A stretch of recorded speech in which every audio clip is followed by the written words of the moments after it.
Thomas Blackwood never imagined his quiet afternoons at Murphy's Café would become the battleground for a confrontation that would shake the foundations of his carefully constructed peace.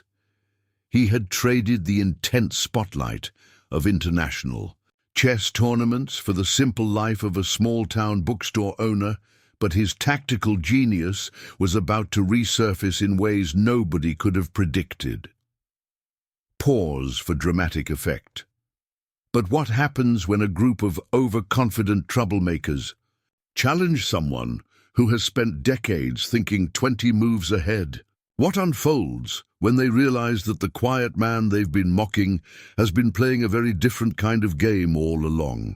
Don't blink. You might miss how one former chess grandmaster's strategic brilliance ignites a war of wits with the most dangerous gang in the county.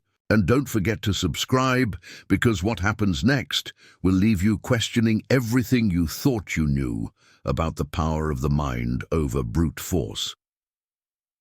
The afternoon sun cast long shadows through the windows of Murphy's Café, the small establishment that had become Thomas Blackwood's sanctuary in the quiet town of Cedar Grove, Vermont. The gentle clink of coffee cups and the soft murmur of local conversation created a soothing backdrop to his daily ritual of solving chess puzzles in the newspaper. To the regulars at Murphy's, Thomas was just another local business owner, the quiet man who ran Knight's Tale books down the street, always ready with a gentle smile and thoughtful book recommendation. But beneath his serene exterior, Thomas's mind never stopped calculating, analyzing, anticipating moves and countermoves. 20 years of competitive chess at the highest level had rewired his brain in ways that couldn't be undone. He saw patterns everywhere, in the way people moved through the cafe, in the rhythm of conversations, in the subtle shifts of social dynamics that others barely noticed. His fingers, once famous for their lightning-quick movements across championship chessboards, now traced the rim of his coffee cup as his eyes scanned the cafe's interior. The regulars had their usual spots. Mrs. Henderson by the window with her romance novel, old Jack at the counter trading friendly barbs with Sarah, the owner's daughter who managed the morning shift. The predictability of it all had become a comfort to Thomas, a stark contrast to the high-pressure world of international chess he'd left behind. Here in Cedar Grove, he had found peace in the simple pleasure of watching life unfold at its own, unhurried pace. But lately, something had been different. Thomas had noticed subtle changes in the town's atmosphere, the kind of shifts that most people would dismiss, but that his strategic mind couldn't ignore. New faces had been appearing at Murphy's, faces that didn't fit the usual pattern of tourists or passing travelers. There was an edge to them, a deliberate quality to their presence that set off warning bells in his analytical mind. Just yesterday, he'd observed 3 men on motorcycles lingering in the parking lot, their eyes scanning the cafe's interior with too much interest. Today, they were back, their machines gleaming under the afternoon sun. Thomas's hand paused over his chess puzzle, his mind automatically beginning to analyze the situation like he would a complex board position. The bikers weren't making any obvious moves yet, but they were positioning themselves, establishing presence, testing boundaries. Thomas took another sip of his coffee, his exterior calm betraying none of the rapid calculations happening behind. His eyes, Sarah passed by his table, refilling his cup with a warm smile. "The usual, Mr. Blackwood?" she asked, but there was a slight tension in her voice that others might have missed. Thomas caught it immediately. She had noticed the bikers too. "Thank you, Sarah," he replied quietly, his eyes briefly meeting hers. In that moment, he saw the concern she was trying to hide. The bikers had been making comments when they came in, subtle provocations that were just on the edge of threatening. Thomas had heard them, catalogued them, added them to his mental map of the situation that was developing. His gaze drifted to the chess puzzle in front of him. a complex endgame position that required careful analysis. But his mind was already several moves ahead in a very different game. The bikers weren't just random troublemakers. Their presence felt coordinated, purposeful. They were pieces being moved into position, part of a larger strategy that was slowly taking shape. Thomas had seen this kind of setup before, not on a chessboard, but in the psychological warfare that often played out around high-stakes tournaments. People testing boundaries, looking for weaknesses, trying to establish dominance before the real game began. He had learned long ago that the game didn't start with the first move. It started with the subtle positioning that happened long before any pieces were touched. A loud motorcycle engine revved outside, the sound cutting through the cafe's peaceful atmosphere like a knife. Several patrons jumped, but Thomas remained still, his posture relaxed even as his mind catalogued every detail of the situation. The morning sun caught the chrome of another motorcycle pulling into the lot, its rider's leather vest bearing a symbol Thomas had noticed before, a skull with crossed lightning bolts, the mark of a group that had been making headlines in neighboring counties.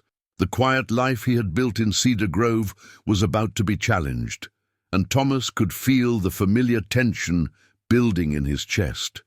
The same tension he used to feel before a crucial tournament match. But this time, the stakes were different. This wasn't about titles or trophies.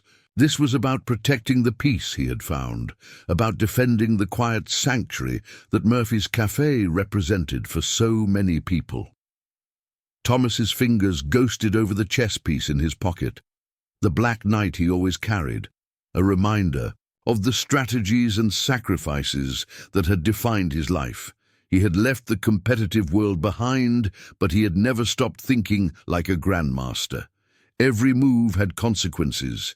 Every position could be turned to advantage with the right strategy. The bikers might think they were in control of this game, but they hadn't realized yet that they were playing against someone who had mastered the art of strategic warfare long before they had learned to ride. The morning crowd at Murphy's Café had thinned out, leaving behind the lingering scent of coffee and bacon. Thomas sat in his usual corner booth, his attention divided between the local newspaper and the steady stream of customers moving through the front door. His trained mind, honed by decades of competitive chess, couldn't help but notice the subtle changes in the cafe's atmosphere over the past few days. The bikers had been getting bolder. What started as occasional visits had evolved into a near-constant presence, their heavy boots scuffing the cafe's worn linoleum floors, their loud voices drowning out the usual gentle murmur of conversation. Thomas observed how they had begun claiming territory, first the corner tables, then the prime spots by the window, pushing out the regular customers with their intimidating presence. Sarah, usually cheerful and quick with a smile, now moved through the cafe with careful precision, her movements calculated to minimize contact with the leather-clad men. Thomas noticed how she took longer routes between tables, maintaining maximum distance from their wandering hands and leering gazes. It reminded him of defensive chess plays, protecting vital pieces while maintaining position. The bell above the door chimed, and Thomas's eyes flickered up to see 3 more bikers enter. Their leader, a tall man with a graying beard and arms, covered in faded tattoos, carried himself with the swagger of someone used to commanding respect through fear. Thomas had heard the locals call him Razor, though whether for his sharp tongue or his rumored preference for knife fights, no one seemed certain. As they passed Thomas's table, Razor's boot deliberately knocked against his chair, causing his coffee cup to rattle. "Well, well," Razor drawled, his voice carrying across the now quiet cafe. "If it isn't the professor, still playing with his little board games." Thomas remained still, his exterior calm masking the rapid calculations happening behind his eyes. He had seen this tactic before. Not just in chess matches, but in the psychological warfare that often preceded them. It was a probe, testing for weaknesses, looking for an emotional response that could be exploited later. "Careful with the coffee," Thomas replied quietly, his voice level. "The pieces don't move well on wet paper." He kept his eyes on the chess, puzzled before him, but his awareness extended to every corner of the cafe. He could feel the tension building, like the pressure before a crucial middle-game exchange. Razor leaned closer, his leather jacket creaking.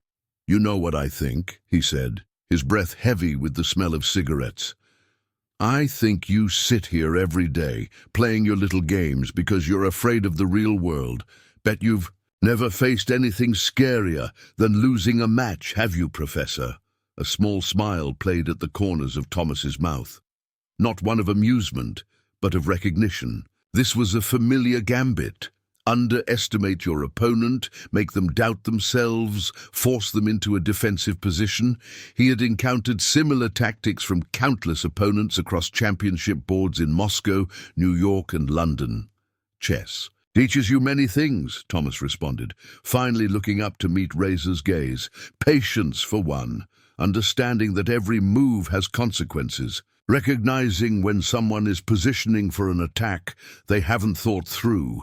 The implications in his words hung in the air like smoke. For a moment, something flickered in Razor's eyes, a hint of uncertainty, quickly masked by anger. He wasn't used to prey that spoke back with such calm confidence. "Big words from a man who pushes little pieces around a board," Razor growled, his hand coming to rest on the back of Thomas's chair. "Maybe it's time someone taught you about the real world, old man, where things get broken and all your fancy strategies don't mean shit." Thomas's fingers traced the edge of his newspaper, his mind already mapping out possibilities like branches in a game tree. He could see the likely sequences unfolding, the escalation of threats, the eventual confrontation. But like any good chess player, he knew the importance of timing, of letting your opponent commit to a flawed strategy before revealing your counter. "Perhaps," Thomas said softly, his voice carrying in the tense silence. "But in my experience, those who rely on threats usually lack the vision to see more than one move ahead." Razor's face darkened, his knuckles whitening on the chair back. The other bikers had moved closer, creating a wall of leather and denim around Thomas's booth. The few remaining customers watched with held breath, caught between concern for the quiet bookstore owner and fear of drawing attention to themselves. Sarah appeared at the edge of the group, coffee pot in hand. "More coffee, Mr. Blackwood." Her voice trembled slightly, but there was determination in her stance. She was trying to break up the confrontation, to reset the board, so to speak. "Thank you, Sarah," Thomas replied, his calm unwavering. "And perhaps some for our new friends as well. First cup's usually on the house at Murphy's, isn't it?" The move was subtle but effective, reminding everyone that they were in a public space, that there were witnesses, that certain rules still applied. Razor straightened up, his face twisting into a forced smile that didn't reach his eyes. "Another time, Professor," he said, his tone promising future encounters. "We'll continue this discussion when you're not hiding behind your coffee and puzzles." As the bikers moved away to claim their usual table, Thomas returned his attention to the chess puzzle before him. But his mind was already several moves ahead, analyzing patterns, calculating risks, and preparing for the game that was truly beginning to unfold. The quiet life he had built in Cedar Grove was being challenged, and like any grandmaster, he knew that the opening moves were crucial for what was to come. That evening, as Thomas closed up Knight's Tale books, his mind drifted back to a memory he'd kept locked away for years. The gentle creak of old floorboards beneath his feet faded into the echo of applause in a grand tournament hall in St. Petersburg, 1998. He had been facing Viktor Petrov, the Russian champion, known for his aggressive style and psychological warfare, both on and off the board. The match had stretched into its 6th hour. the tension in the hall thick enough to cut with a knife. Petrov had been more than just an opponent. He had been a force of nature, known for breaking his adversaries not just through superior play, but through intimidation. In the weeks leading up to their match, Thomas had endured a campaign of subtle threats and not-so-subtle warnings. Petrov's supporters had followed him through the streets of St. Petersburg, making their presence known at every turn. But Thomas hadn't broken. Instead, he had done what he did best. He had watched, analyzed, and planned. Every threatening move Petrov made, both on and off the board, revealed something about his thinking, his patterns, his weaknesses. By the time they sat down to play, Thomas had already mapped out not just the chess strategies, but the psychological battle that would unfold. Thomas's fingers absently traced the spine of a leather-bound book as the memory played out. He could still see Petrov's face, the moment the Russian champion realized he had fallen into a trap 20 moves in the making. It hadn't just been about the chess moves. It had been about understanding the man, predicting how his aggression would blind him to the subtle, positional weaknesses that were developing. The bell above the bookstore's door chimed, pulling Thomas back to the present. It was Sarah from the café, clutching a paper bag and wearing a worried expression. "Mr. Blackwood, Mom asked me to bring you some of your favorite scones," she said, but her voice carried an undercurrent of concern. "About what happened today?" At the café, Thomas smiled warmly, gesturing for her to come in. "Thank you, Sarah. Your mother's kindness hasn't gone unnoticed." He moved to the small reading area near the window, indicating she should sit. "But that's not really why you're here, is it?" Sarah hesitated, then sank into one of the worn armchairs. "They've been asking questions about you," she said quietly. "The bikers. They've been trying to find out about your past, where you came from." One of them was on a computer at the café, looking up old chess tournaments. Thomas nodded slowly, unsurprised. It was a natural progression. Probe the target, assess their reactions, then gather intelligence. The same principles applied whether you were planning a chess combination or sizing up a potential victim. "You know, Sarah," he said, his voice taking on the gentle tone he used when teaching chess to local children, "in chess, there's a concept called preparation. It's not just about the moves you make, but about understanding the position completely, knowing its strengths, its weaknesses, its potential for transformation." He walked to a nearby shelf and pulled out an old book. The Art of Strategic Thinking, by Emanuel Lasker. Lasker once said that on the chessboard, lies and hypocrisy do not survive long. The creative combination lays bare the presumption of a lie. The merciless fact, culminating in a checkmate, contradicts the hypocrite. Sarah watched him, confusion mixing with curiosity on her face. "But this isn't chess, Mr. Blackwood. These men, Razor and his gang, they're dangerous. People say they've done terrible things in other towns. They don't play by rules." Thomas's smile took on a different quality, not the gentle expression of the bookstore owner, but something sharper, more reminiscent of his tournament days. "Everyone plays by rules, Sarah, even those who think they don't. The trick is understanding what those rules are and how they can become limitations." He remembered another tournament, this one in Belgrade during the height of political tensions. His opponent had tried to use the volatile atmosphere to his advantage, arranging for protesters to disrupt the match. But Thomas had turned it around, using the chaos to break his opponent's concentration while maintaining his own focus. It had been another lesson in how external pressure could be redirected, used against those who tried to wield it. "The gang thinks they understand power," Thomas continued, moving to the window and looking out at the darkening street. "They see it in terms of physical force, of fear. But true power, strategic power, is about seeing the whole board, understanding. All the pieces in play, all the forces at work." Sarah stood, clutching her bag tighter. "Just be careful, Mr. Blackwood. They're watching your store too. I've seen them." Thomas nodded, his mind already calculating moves and counter-moves. "Thank you for the warning, Sarah, and the scones." As she turned to leave, he added, "Sometimes the strongest position isn't the most obvious one.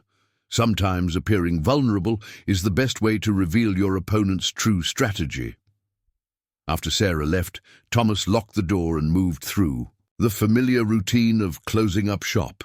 But his mind was elsewhere, mapping out possibilities like branches in a game tree. The gang was looking into his past, trying to understand who he was.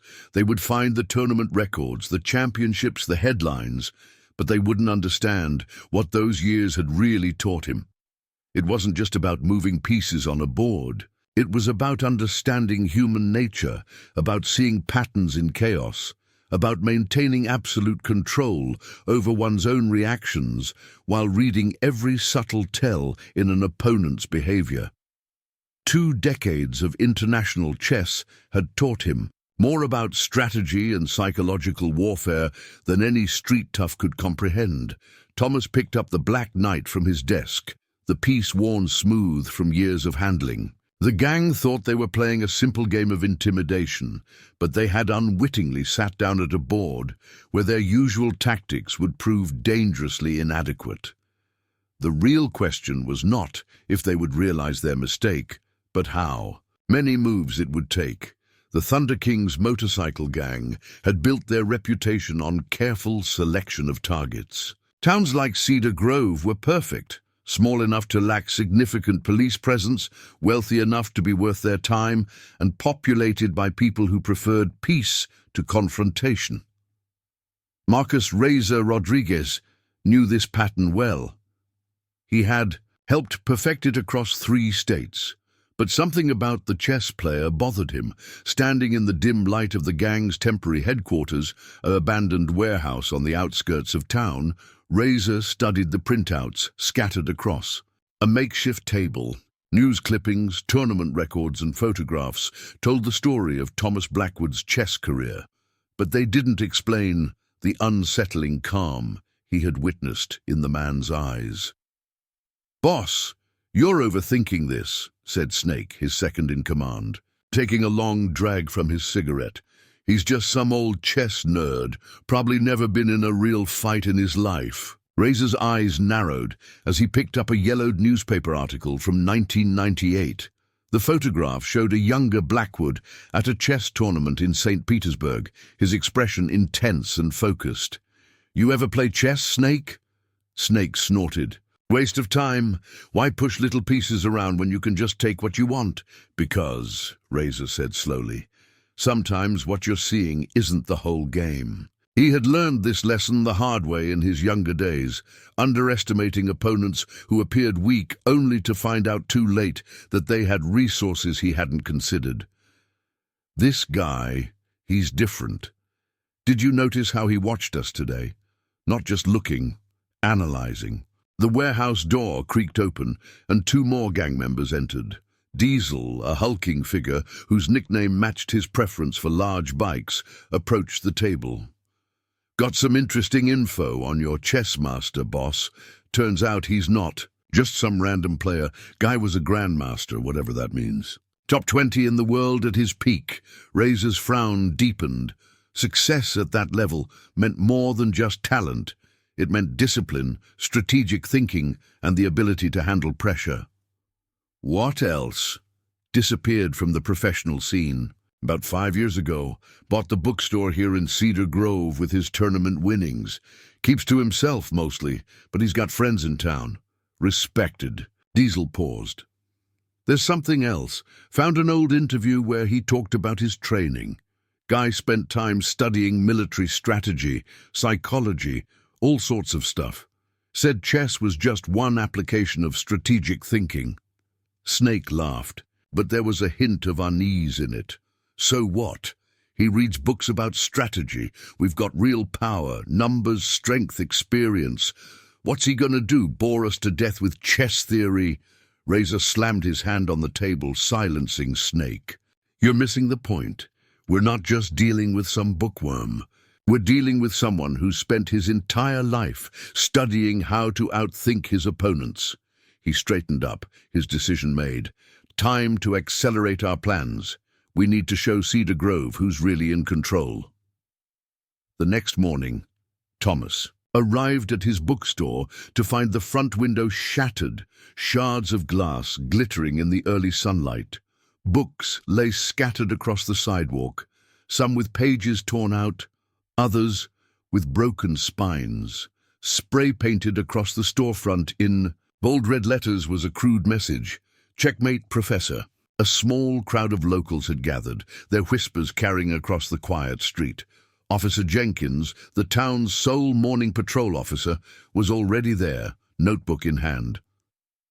"Mr. Blackwood," he said, his voice heavy with resignation. "I'm sorry about this. We'll do what we can, but you're just one officer and they're many," Thomas finished, his voice calm. He surveyed the damage with the same analytical eye he would use to assess a complex board position. The attack was crude but calculated, designed to show power while testing his response. Sarah pushed through the crowd, her face pale with shock. "Mr. Blackwood, I just heard. This is terrible." She looked at the destruction, tears welling in her eyes. "They're animals. Someone has to stop them." Thomas placed a gentle hand on her shoulder. "Sarah, would you do me a favor? There's a chess set in my office on the top shelf. Could you check if it's damaged?" As Sarah disappeared into the store, Thomas turned to address the gathered crowd. His voice, though quiet, carried easily across the morning air. "In chess, there's a moment called provocation. Provocation. It's when a player makes an aggressive move, trying to force their opponent into an emotional response, into making a mistake." He picked up a torn book from the sidewalk, carefully straightening its pages. "The key is recognizing it for what it is, not a show of strength, but a reveal of weakness." Officer Jenkins shifted uncomfortably. "Mr. Blackwood, I understand you're trying to stay positive, but these men are dangerous. Maybe it would be better to close up for a while, let things cool down." Thomas smiled, but it wasn't the gentle expression his customers were used to seeing. It was the smile of a grandmaster who had just spotted a winning combination. "You know, officer, in chess, we have a saying, the threat is stronger than the execution. They want us to see this as checkmate." He gestured to the spray-painted message, "But they don't realize the game has barely begun." Sarah returned with the chess set, and Thomas opened it, checking each piece with careful precision. The Black Knight, his lucky piece, was still there, worn smooth from years of handling. He held it up to the morning light, studying it as if seeing it for the first time. "The knight," he said, almost to himself, "is the only piece that can jump over others. It can appear to be trapped, surrounded, and still find a way to strike." He pocketed the piece and turned to begin cleaning up the mess. "Sometimes, Officer Jenkins, the best response to a threat isn't to retreat. Sometimes it's to let your opponent think they've won, right up until the moment they realize they've walked into your trap." The cleanup took most of the morning. Thomas worked methodically, cataloguing damaged books and sweeping up broken glass while maintaining his usual calm demeanor.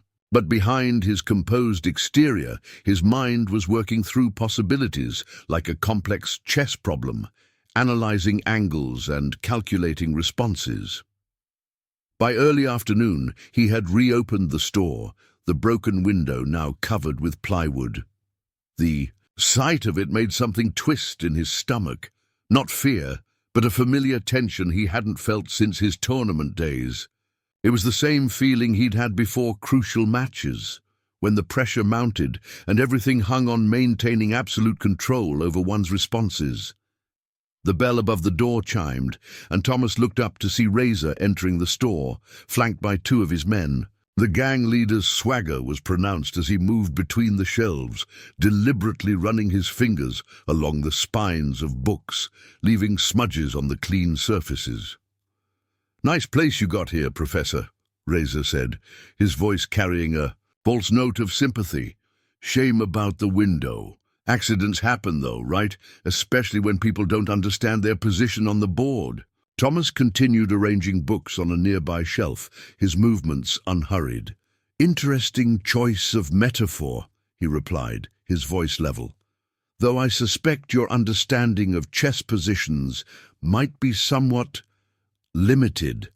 Razor's eyes narrowed. He moved closer, using his height to loom over Thomas. "You think you're clever, don't you? All these books, all these games, they've got you thinking you're smarter than everyone else. But let me tell you something about the real world, Professor. Out here, the smartest move is knowing when you're beaten." Thomas turned to face him, his expression neutral, but his eyes sharp with intelligence. "The real world," he repeated softly. "You know, I once played a match in Belgrade during the height of political tensions. My opponent tried similar intimidation tactics, threats, vandalism, even hired thugs. He thought the real world would give him an advantage over mere chess theory." "And let me guess," Razor sneered, "you taught him some kind of lesson about the power of the mind over matter?" "No," Thomas said, placing a book precisely on the shelf. "He taught himself a lesson about underestimating opponents, about assuming that because someone appears peaceful, they must be weak." He turned to fully face Razor, his calm unwavering. It was quite educational for everyone involved. One of Razor's men, a heavily tattooed individual Thomas had heard called Diesel, stepped forward, cracking his knuckles. "Boss, let me show this old man what happens when—" Razor held up a hand, silencing him. There was something in Thomas's steady gaze that gave him pause. The chess master's composure wasn't born of fear or resignation. It was the calm of someone who was already several moves ahead in a game only he could see. "You've got a choice here, Professor," Razor said, his voice dropping to a threatening growl. "Cedar Grove is changing. Smart business owners understand that they need protection in changing times. A small weekly payment and accidents like this morning don't happen." Thomas picked up a chess book from a nearby table. "Positional Play," by Mark Dvoretsky. He opened it carefully, as if checking for damage. "You know what fascinates me about chess?" he asked, seemingly ignoring the threat. "It's not just about the moves you make. It's about the pressure you create, the threats, the psychological warfare." He closed the book with a soft thud. But the truly fascinating part is watching players who think they're winning suddenly realize they've been in a trap for the last 20 moves. By then, of course, it's too late. Razor's face darkened. "Is that a threat, old man?" "Not at all," Thomas replied mildly. "Just an observation about strategy, about how the obvious move isn't always the winning one." He gestured to the disorder around them. "For instance, this display of force, it's obvious, direct, but what does it actually accomplish? What position does it create?" He moved to his desk, his back now turned to the gang members in a show of either remarkable courage or foolishness.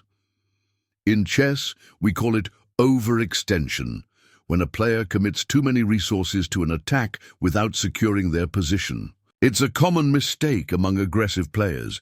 They focus so much on intimidation that they miss the subtle weaknesses they're creating in their own strategy." Razor stepped forward, his hand reaching out to grab Thomas's shoulder, but he stopped short as the bell above the door chimed again. A group of customers entered, regular patrons who had specifically come to support the store after the mornings. And vandalism. Their presence changed the dynamic instantly, creating witnesses that the gang couldn't ignore. "Think about what I said, Professor," Razor said, keeping his voice low. "About protection, about knowing your position." He turned to leave, but Thomas's voice stopped him. "One more thing," the chess master said, still not turning around. "In tournament play we have a saying, the player who loses their temper loses the game, something to consider, perhaps." As the gang members left the store, Thomas remained at his desk, his exterior calm masking the intense calculations happening in his mind. The confrontation had confirmed what he had suspected. Razor was smart enough to be dangerous, but not smart enough to recognize when he was being maneuvered into a vulnerable position. Thomas reached into his pocket, feeling the reassuring presence of the Black Knight, the game was escalating, moving from the opening phase into the middle game. But unlike his opponents, who could only see their next move, Thomas was already mapping out the endgame. The evening had settled over Cedar Grove like a heavy blanket, the streetlights casting long shadows across the empty sidewalks. Thomas was in the back room of Knight's Tale books, organizing the day's receipts, when he heard the first crash. The sound of breaking glass echoed through the quiet store, followed by the unmistakable roar of motorcycle engines. He moved silently to the front, staying in the shadows as he assessed the situation. 3 bikes were parked haphazardly outside Murphy's Café across the street, their riders visible through the cafe's large windows. Even from this distance, Thomas could see Sarah backed against the counter, fear evident in her posture as Razor and his men loomed over her. The scene triggered a memory. Bucharest, 2001. His opponent had hired men to threaten the tournament organizer's daughter, thinking the disruption would throw Thomas off his game. But pressure had always brought clarity to Thomas's thinking, sharpening his strategic mind to a razor's edge. Through the window he could see Razor gesturing aggressively, his voice muffled, but his intent clear. Other customers had shrunk back into their booths, trying to make themselves invisible. Sarah's mother, Mrs. Murphy, stood protectively near her daughter, but her defiance was met with mocking laughter from the gang. Thomas's hand tightened around the Black Knight in his pocket. He had been patient, measuring his responses, waiting for his opponents to reveal their full strategy. But now they had crossed a line. They had moved beyond simple intimidation into something more dangerous. And in doing so, they had made a critical error in judgment. He stepped out of his store, crossing the street with measured steps. The bell above the cafe door chimed softly as he entered, drawing all eyes to him. The tension in the room was palpable, like the heavy air before a storm.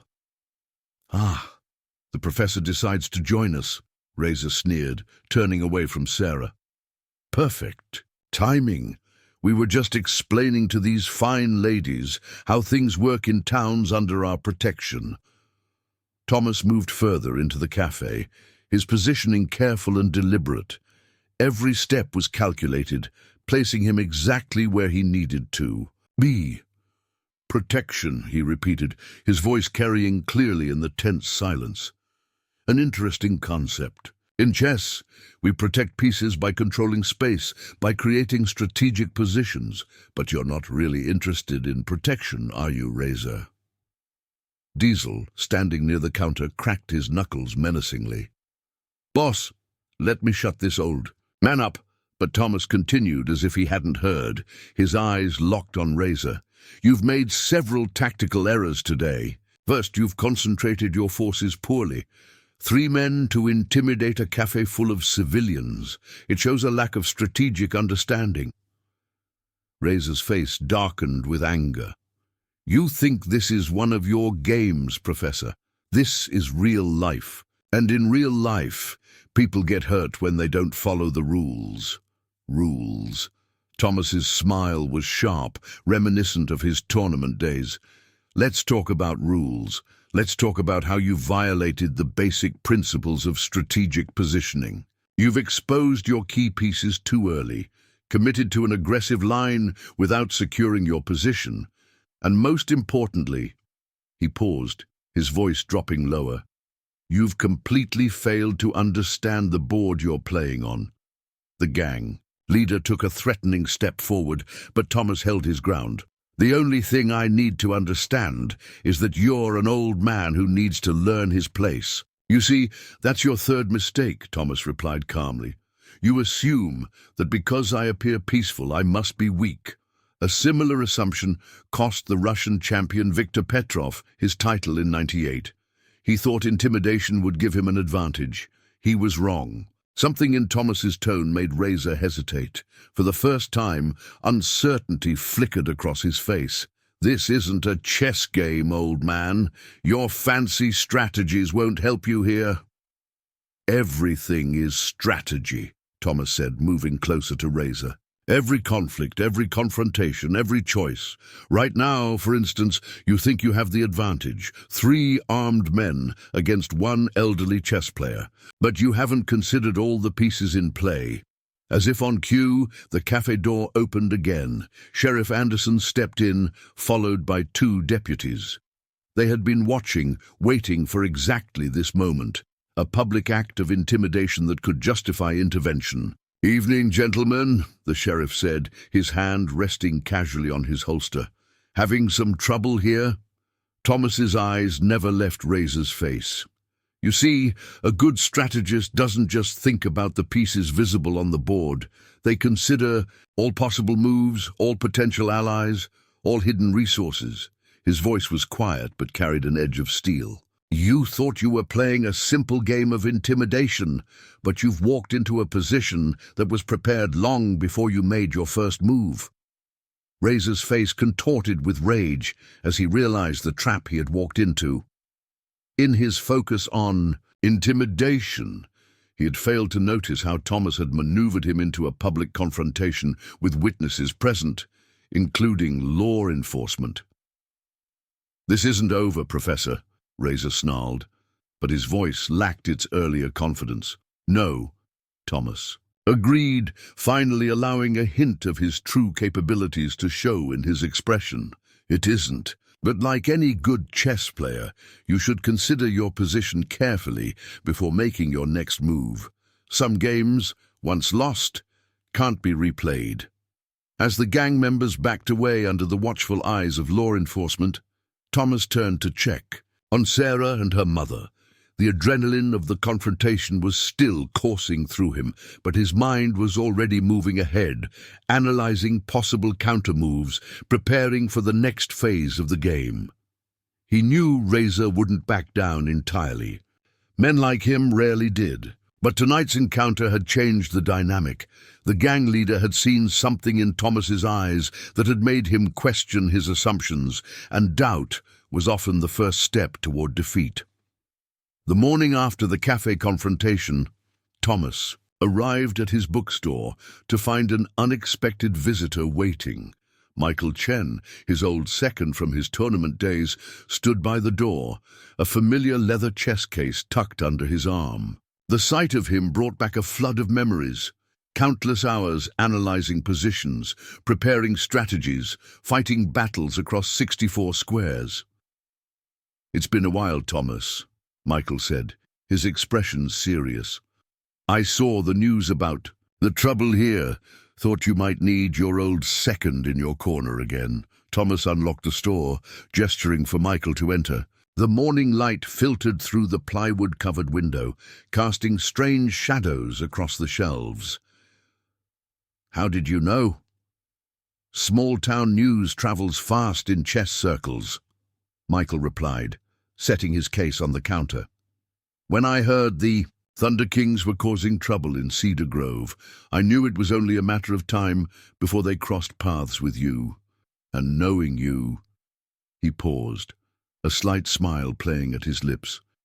"I figured you'd handle it like a chess match." Thomas began his morning routine, starting the coffee maker in the small back office. "They're not exactly grandmaster-level opponents." "No," Michael agreed, following him. "But they're dangerous in their own way. These aren't tournament directors. You can outmaneuver with regulations and psychology. These are men who solve problems with violence." Thomas poured 2 cups of coffee, handing one to his old friend. "You remember the Moscow Championship in '99? When the Russian mafia tried to force me to throw the match?" Michael nodded slowly, understanding dawning in his eyes. "You turned their pressure campaign against them, used their own tactics to expose their operation."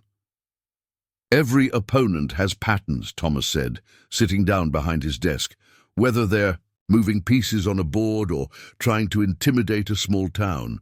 The key is identifying those patterns and using them to create weaknesses. But at what cost?" Michael leaned forward, his voice dropping. "I've been making calls, Thomas. These Thunder Kings, they've left a trail of broken communities behind them. Towns where people were hurt, businesses destroyed. They don't play by any rules we understand. Thomas pulled out his worn black knight, setting it on the desk between them. Rules are just patterns we agree to follow. These men think they're above rules, which makes them predictable. They rely on force because they don't understand subtlety. And that's your advantage? Michael asked, studying his old friend's face. Their lack of subtlety? Partially, Thomas replied. But mainly it's their arrogance. They're so convinced of their superiority that they don't see the traps until they're already caught in them. He paused, picking up the knight. Last night, I forced their leader into a position where his usual tactics worked against him. He's used to people backing down, so he didn't recognize when he was being maneuvered. Michael nodded slowly, remembering similar strategies from their tournament. Days. The quiet move that turns out to be the killing blow. But Thomas, these aren't chess pieces we're dealing with. These are violent men who won't hesitate to escalate beyond threats. I know, Thomas said softly. That's why I need your help. You were always better at seeing the whole board, at identifying weaknesses I might miss while focusing on the main line. Michael was silent for a moment, considering. Finally, he opened his chess case, revealing not just a board and pieces, but also a thick folder. I did some research before coming here. The Thunder Kings have a pattern.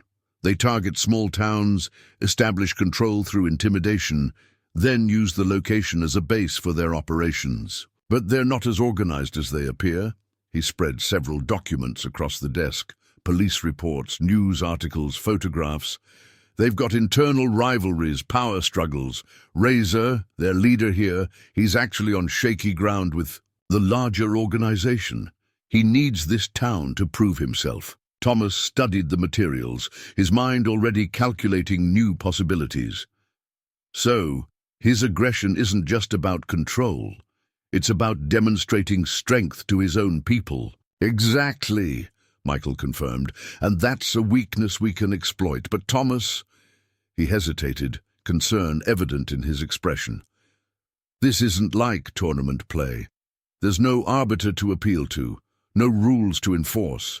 If we make a wrong move, then we make sure every move counts, Thomas finished. In chess, the strongest combinations are often the quietest, the ones that create pressure so subtle the opponent doesn't realize they're in danger until it's too late. Michael recognized the look in his friend's eyes, the same focused intensity that had made Thomas a feared opponent in international chess. You've already got a plan, don't you? The beginnings of one, Thomas admitted. But having my old second here helps. You always were better at finding the flaws in my combinations. They spent the next hour analyzing the situation like they would a critical tournament game, breaking down the gang's patterns, identifying pressure points, and calculating potential responses.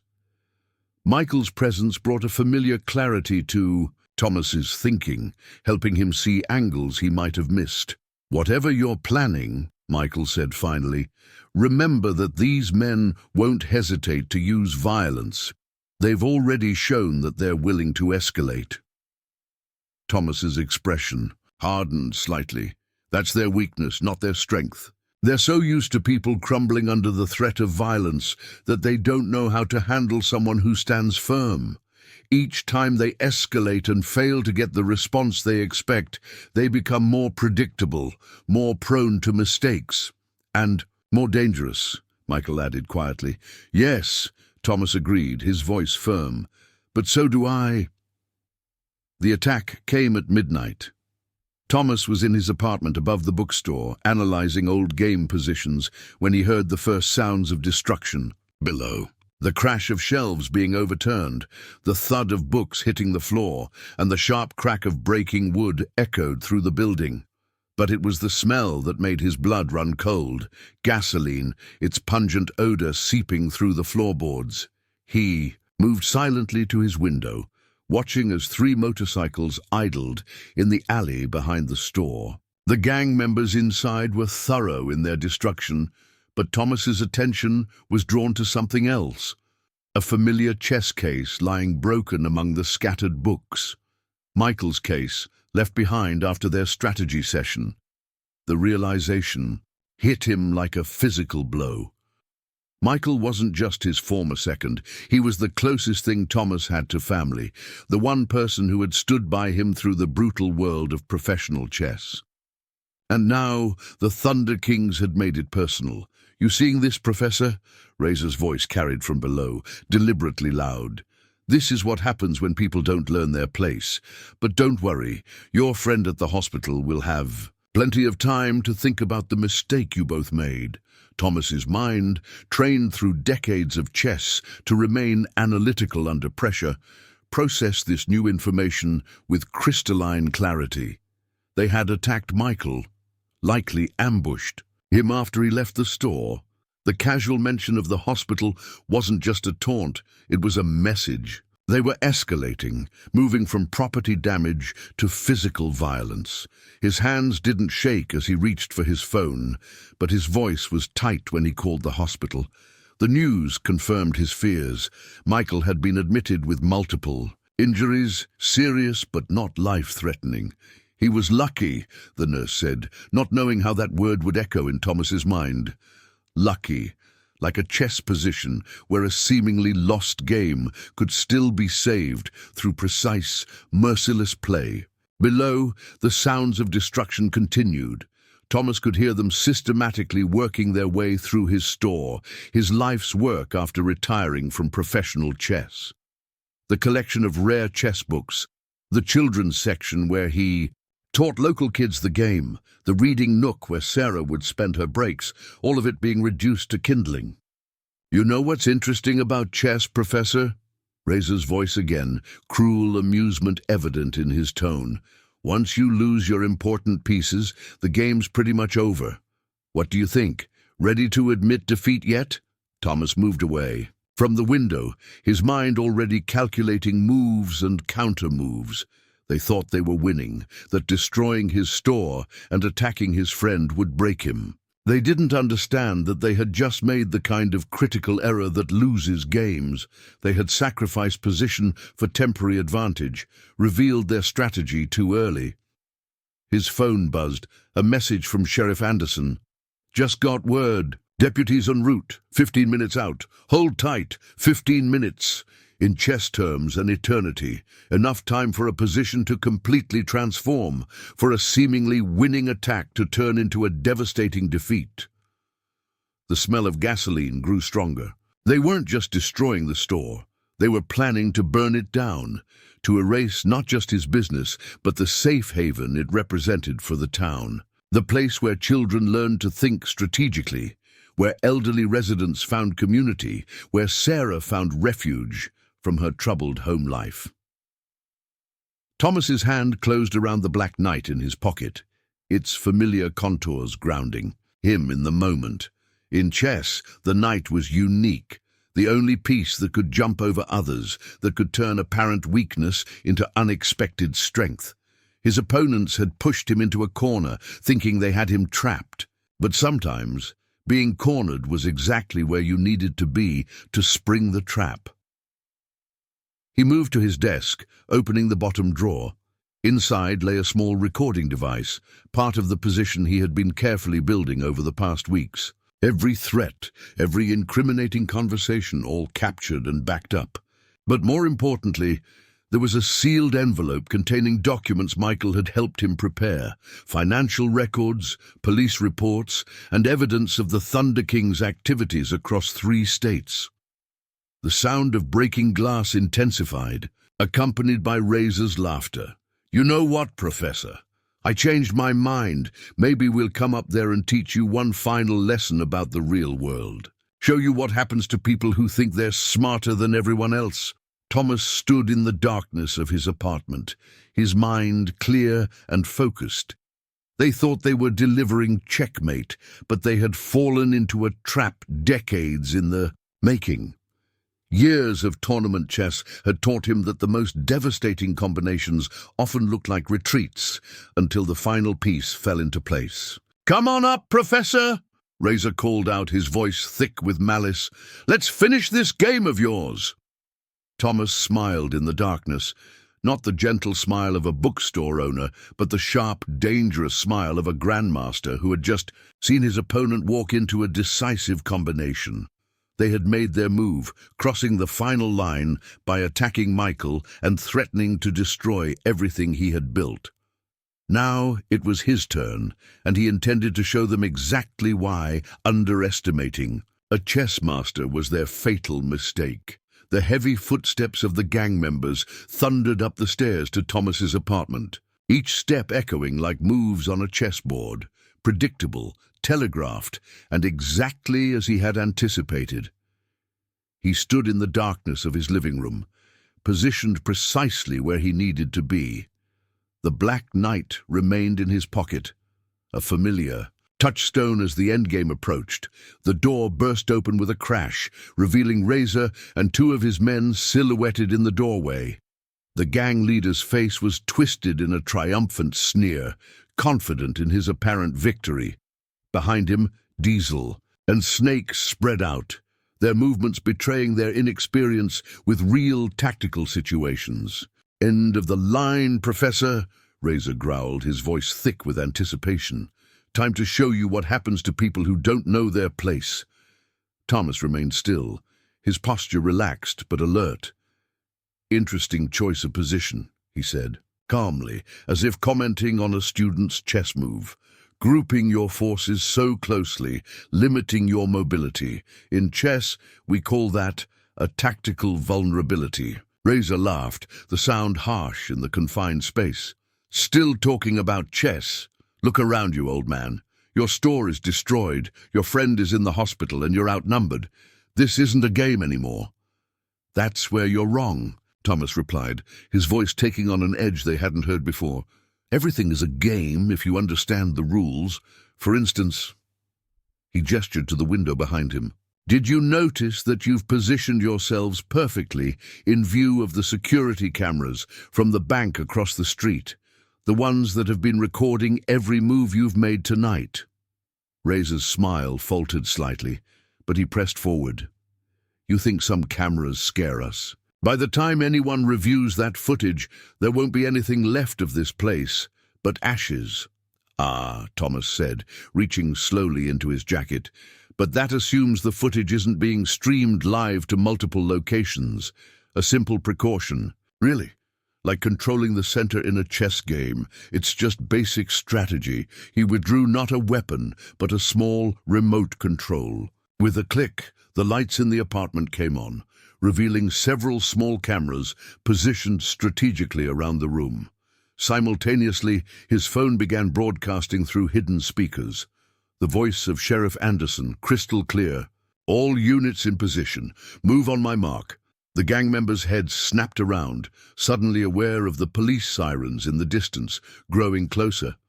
But Thomas wasn't finished. He pulled out a stack of documents from his desk. "You see, while you were focused on intimidation, I was playing a different game entirely. These papers detail every illegal operation your gang has run in the tri-state area. Financial records, witness statements, photographs, all carefully collected and verified. Copies are already with state police and FBI offices in 3 states. Razor's face contorted with rage. "You're bluffing," he snarled, but uncertainty had crept into his voice. "Am I?" Thomas replied, his calm undisturbed. "Consider the position, Razor. Why would a former international chess champion, someone who spent decades analyzing complex strategies, simply retire to run a small-town bookstore? Did you never wonder if perhaps I chose Cedar Grove specifically because I knew groups like yours targeted towns like this?" The realization dawned on Razor's face as the implications sank in. His men shifted uneasily, their earlier confidence evaporating. "You see," Thomas continued, moving slightly to maintain perfect positioning, "in chess, the strongest combinations often appear simple in retrospect. You thought you were the predator here, but you've been walking into a carefully prepared position from the moment you arrived in Cedar Grove." The sound of police cars screeching to a halt outside the store filled the air. Footsteps pounded up the stairs. Not gang members this time, but law enforcement, their movements coordinated and precise. "Your mistake," Thomas said, his voice taking on the tone he once used to explain complex strategies to students, "was assuming that because I appeared passive, I must be weak. A common error in chess, underestimating the quiet move, the subtle threat, the long-term strategy." Razor, desperation replacing his earlier arrogance, lunged forward, but Thomas had anticipated this too. With the fluid grace of a practiced strategist, he sidestepped, using Razor's own momentum to send him stumbling into his companions. The gang members collided just as the police burst through the door, their timing perfect, another piece falling. Exactly where Thomas had calculated it would. "Checkmate," Thomas said softly, watching as the officers quickly subdued the gang members. Sheriff Anderson entered last, nodding respectfully to Thomas. "Perfect timing," the sheriff said, surveying the scene. "Just like you said it would be." "Strategy isn't just about winning," Thomas replied, finally allowing himself to relax slightly. "It's about controlling the tempo, about creating positions where your opponent's strongest moves become their greatest weaknesses." As the gang members were led away in handcuffs, Razor looked back at Thomas, comprehension finally dawning in his eyes. "You were playing us the whole time," he said, his voice a mixture of anger and grudging respect. "Everything, the bookstore, the peaceful act, it was all part of your game." Thomas pulled out his black knight, turning it thoughtfully in his hands. "Not a game, Razor, a combination, one that started long before you ever set foot in Cedar Grove. You see, true strategy isn't about the moves you make. It's about the positions you create, the traps you set, and the patience to wait until every piece is perfectly placed." Through the broken window, the first light of dawn was beginning to break over Cedar Grove. Thomas stood in his partially destroyed apartment, surveying the aftermath of the confrontation. The game was over, but like any good chess master, he had already anticipated the next challenge. After all, there would always be those who mistook kindness for weakness, peace for vulnerability, and he would be ready for them, just as he had been tonight. The morning sun cast long shadows through the broken windows of Knight's Tale books as Thomas surveyed the destruction. Shelves lay toppled, books scattered across the floor like fallen soldiers on a battlefield. The acrid smell of gasoline still hung in the air, a reminder of how close the gang had come to burning everything to the ground. Sheriff Anderson stood beside him, shaking his head at the scene. "We've got them dead to rights, Thomas. The footage, the documents, the witness statements, it's more than enough to put them away for a long time. But I have to ask, how long have you been planning this?" Thomas bent down to pick up a chess book from the floor. The Art of Strategic Thinking by Emanuel Lasker. The cover was torn, but the wisdom inside remained intact. Did you know that in chess, the strongest combinations often take dozens of moves to set up? You create small advantages, seemingly insignificant positions, until suddenly your opponent realizes they've been in a trap for the past 20 moves. "This wasn't just about protecting your store, was it?" the sheriff asked, realization dawning. "In his eyes."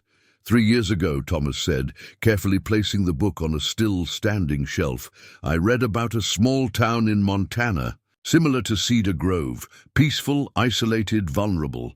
The Thunder Kings moved in, established their operation. By the time anyone realized what was happening, it was too late. The town was effectively under their control." He moved through the wreckage with purpose, already planning the restoration in his mind. "I started tracking their patterns, their methods of operation. They target specific types of communities, follow the same basic strategy every time, like a chess player who only knows one opening sequence. So you set yourself up as bait," the sheriff said, understanding now. The quiet bookstore owner, the retired chess champion living a peaceful life. A position too tempting for them to resist, Thomas confirmed. They're used to people who either fight back immediately and lose, or submit and become victims. They don't know how to handle someone who sees the whole board, who can think 20 moves ahead. Sarah appeared in the doorway, her eyes widening at the destruction. But when she saw Thomas standing calmly among the chaos, a smile broke across her face. "Mr. Blackwood, we heard what happened. The whole town's talking about it. How you trapped the entire gang. How you had evidence against all of them." Thomas returned her smile, but his eyes were drawn to the chess club corner of the store, where he taught local children the game. The tables were overturned, the demonstration boards smashed, but the fundamental lessons remained unchanged. Patience, strategy, the ability to see beyond the immediate moves. The hard part wasn't gathering the evidence, he told Sarah, beginning to right one of the fallen shelves. It was maintaining the position, letting them think they were in control, while actually leading them exactly where I needed them to be. In chess, we call it strategic deception, making your opponent think they're winning until the very moment they lose. More townspeople began to arrive, drawn by the news of the night's events. They moved through the store with a mixture of shock at the destruction and admiration for the man who had orchestrated the gang's downfall. Some began picking up books, straightening shelves, working together to restore order to the chaos. "I got word from the hospital," Sheriff Anderson said quietly. "Michael's going to be fine. He was in on it too, wasn't he? Your old second from your chess days?" Thomas nodded, pulling out his black knight and setting it on the counter, a symbol of victory amidst the destruction. Michael understood what we were doing from the moment he arrived. His attack was carefully staged, enough to look serious, but never in any real danger. It was the final piece we needed to draw them into an unwinnable position. Mrs. Murphy pushed through the crowd, carrying a box of pastries from her cafe. "Thomas Blackwood," she declared, setting the box down firmly. "You clever, clever man. You let us all think you were just a quiet bookstore owner, but you were protecting us the whole time." "Sometimes the best way to protect something," Thomas replied, accepting a scone, "is to make your opponents think it's unprotected. They become overconfident, aggressive, and in doing so they expose their own weaknesses." As the morning wore on, more townspeople arrived to help with the cleanup. The destruction that was meant to break the community's spirit had instead brought them together. Thomas watched as neighbors who had barely spoken before worked side by side, sharing stories and support. "You know what this reminds me of?" he said to Sarah as she helped him reorganize the chess books. "The final game of the World Championship, match in 2000. My opponent had launched an all-out attack, sacrificing pieces for what he thought would be a decisive advantage. But he never realized that each sacrifice was actually weakening his position, making his eventual defeat inevitable." Sarah paused, a book in her hands. "Is that why you came to Cedar Grove, to stop people like them?" Thomas looked around at the community that had become his home, at the people who had come together in the face of adversity. "I came here to create a position," he said thoughtfully, "a place where strategic thinking could flourish, where people could learn to see beyond the obvious moves. The Thunder Kings just happened to play right into our hands." The Black Knight stood proudly on the counter, a silent testament to the power of patient strategy over brute force. Cedar Grove would recover, stronger than before, and Thomas Blackwood would continue his quiet work, teaching the next generation that the most powerful moves are often the ones your opponents never see coming. 2 weeks after the confrontation, Knight's Tale books had undergone a remarkable transformation. The broken windows had been replaced, the shelves restored, and the books carefully reorganized. The morning light streamed through the new glass, casting warm patterns across the polished wooden floors. But the changes went deeper than mere physical repairs. Thomas stood behind the counter, watching as a group of young students gathered around the chess tables in the corner. The demonstration boards had been replaced with new ones, donated by the community. Where once there had been 3 regular students, now there were 12, each eager to learn the strategic thinking that had helped take down the Thunder Kings. Michael, his arms still in a sling but his spirit undiminished, moved among the students, offering quiet advice. "Remember," he was saying, "position before action. Just like Mr. Blackwood showed us, sometimes the strongest move is the one that looks the weakest to your opponent." The bell above the door chimed, and Sheriff Anderson entered, carrying a thick folder. He nodded to the students before approaching Thomas. "Final report from the state police," he said quietly. "The Thunder King's entire operation is being dismantled. Your evidence didn't just take down the local chapter. It exposed their whole network, 3 states' worth of criminal activities, all documented and verified." Thomas accepted the folder, though he already knew most of what it contained. "And Razor, singing like a bird," the sheriff replied with a slight smile. "Turns out your psychological strategy worked better than anyone expected. Once he realized how completely he'd been outmaneuvered, his ego couldn't handle it. He's giving up everything, trying to prove he wasn't really fooled as badly as it appears." A small smile played at the corners of Thomas's mouth as he remembered the look on Razor's face when he finally understood the depth of the trap he'd walked into. In chess, we call that the moment of recognition, when a player finally sees the combination that's been building around them, but it's far too late to escape it. Sarah appeared from between the shelves, carrying a fresh pot of coffee from Murphy's Café. The partnership between the bookstore and Café had deepened since the incident, with Sarah splitting her time between both establishments. "The morning rush at the Café is different now," she said, pouring coffee for Thomas and the sheriff. "People aren't just coming in for coffee. They're coming to be part of something. They talk about strategy, about community, about standing up to bullies. The smart way." "Speaking of strategy," Michael called from the chess corner, "these kids are getting pretty good. Tommy here just spotted a 3-move combination I didn't think he'd see." Thomas moved to the chess area, observing as young Tommy demonstrated his discovery. The boy's eyes shone with pride as he explained his thinking, showing how one seemingly weak move could lead to a powerful position 3 moves later. "You know what the real victory is?" Thomas said quietly to the sheriff, watching the students. "It's not just that we stopped the Thunder Kings, it's that we've shown these kids, shown everyone, that strength isn't just about force. It's about patience, observation, and understanding." Mrs. Murphy entered the store, carrying a box of fresh pastries, a daily tradition she'd started since the incident. "Thomas Blackwood," she announced, setting the box down, "you've turned my quiet little cafe into a strategic thinking hub. This morning I overheard 2 farmers discussing positional advantage in crop rotation of all things." The laughter that followed was warm and genuine, reflecting the new spirit that had taken hold in Cedar Grove. The town had changed, but not in the way the Thunder Kings had intended. Instead of being cowed by violence, the community had learned the power of strategic thinking and unity. As the morning wore on, more townspeople filtered in and out of the store. Some came for books, others for chess lessons, but all carried themselves with a new confidence.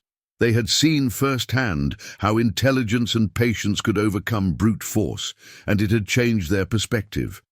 "You've started something." "Here," Michael said during a quiet moment, gesturing to the bustling store. "Something bigger than just stopping one gang. You've taught them how to think strategically, how to see the bigger picture." Thomas picked up his black knight, studying its worn surface.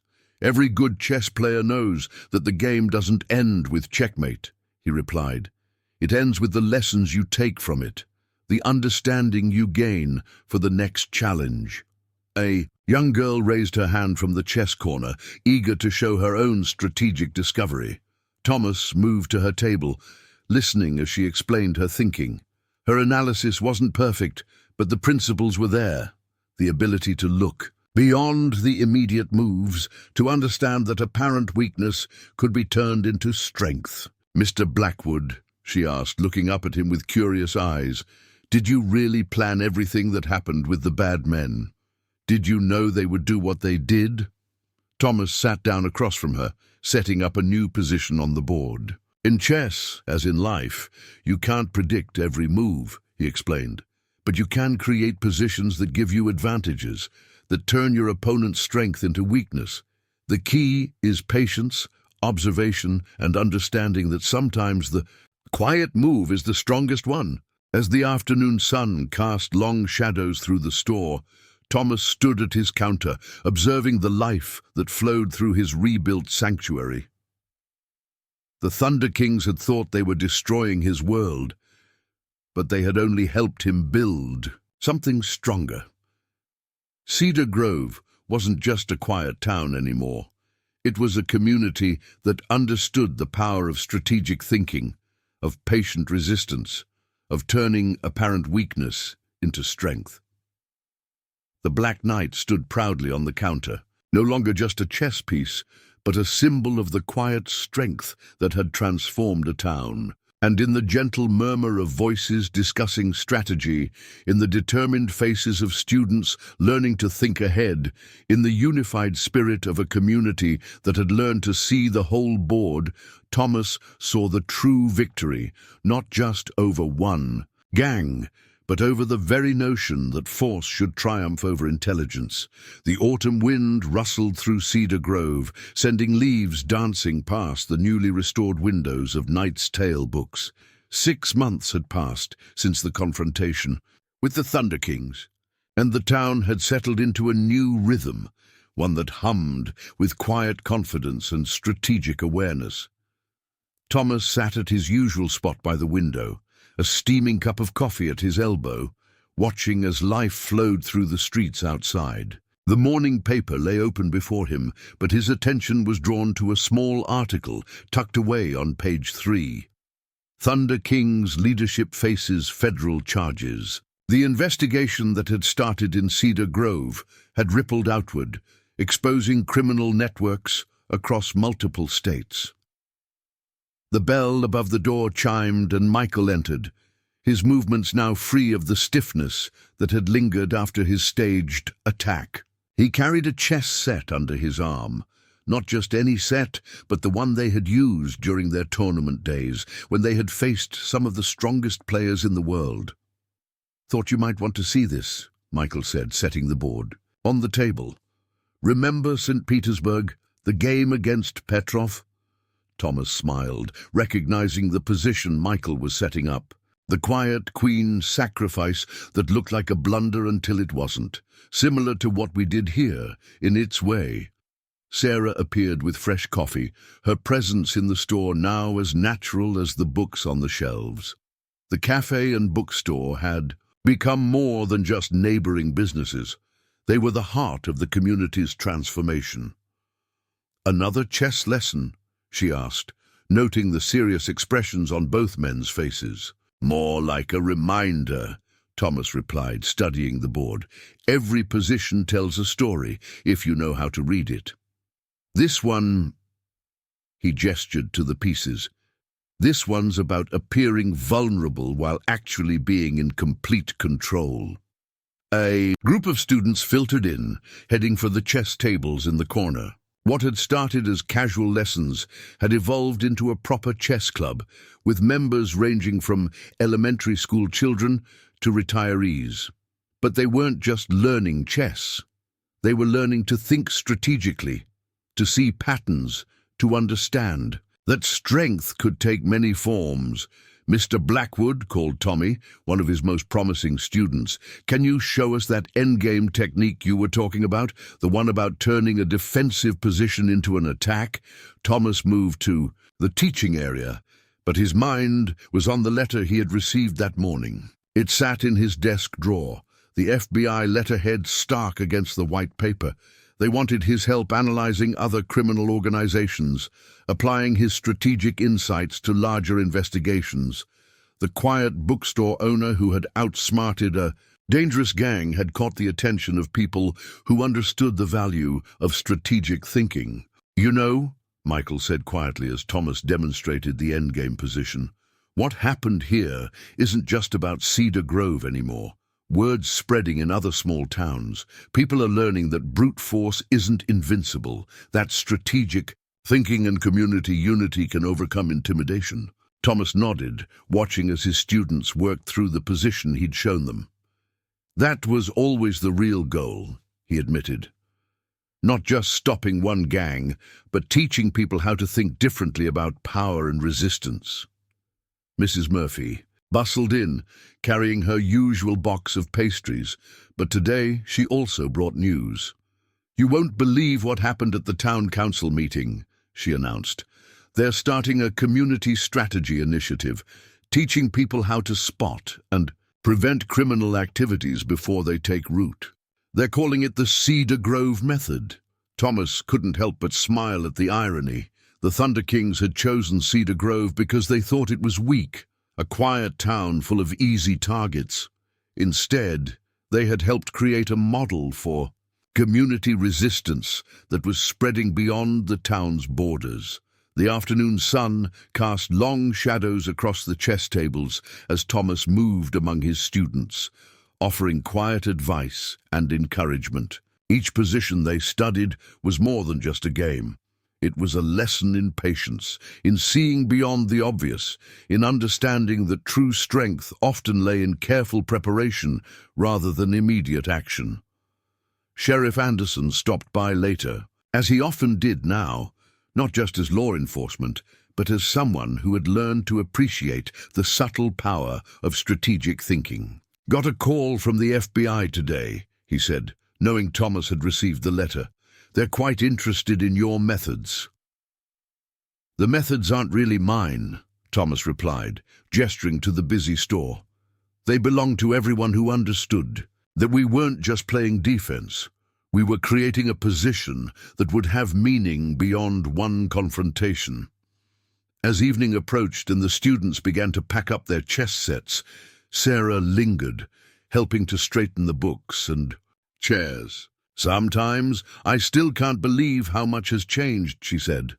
"Not just the town, but how we think about things. Every problem becomes a puzzle to solve, every challenge an opportunity to think strategically."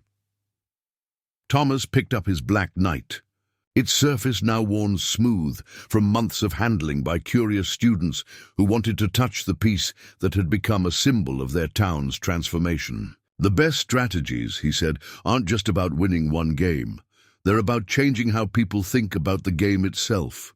Later, alone in his apartment above the store, Thomas sat at his desk, the FBI letter open before him. The black knight stood beside it, casting a long shadow in the lamplight. Cedar Grove had taught him something too, that his strategic skills could have impact far beyond the chessboard. He began to write his response, knowing that while one game had ended, another was just beginning. After all, there would always be those who relied on force and fear, who thought that quiet strength was weakness.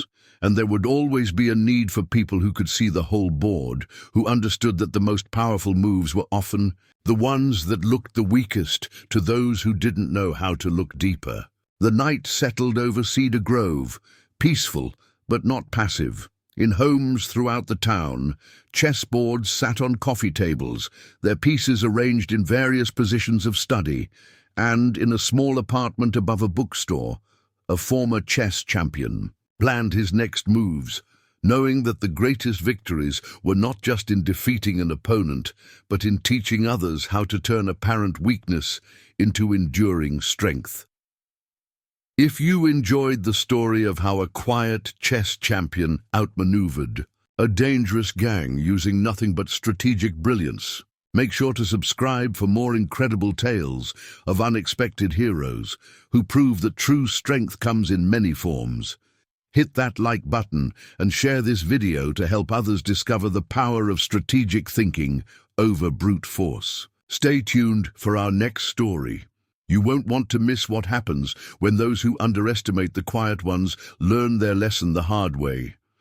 Don't forget to leave a comment below, sharing your thoughts on Thomas Blackwood's masterful strategy. For more stories that will leave you thinking differently about power and intelligence, click the notification bell to never miss an upload.